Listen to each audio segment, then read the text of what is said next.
Take care of my son.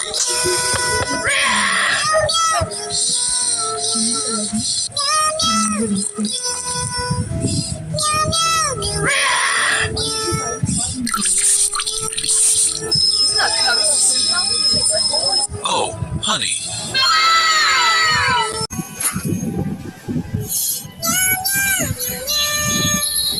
Dog officer, I really need your help right now. How's the baby doing? He's asleep right now.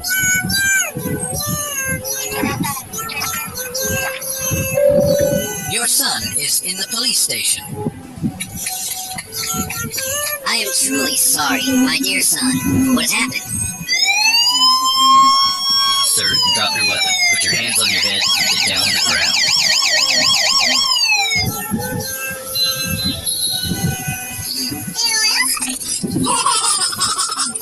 Take care, my son.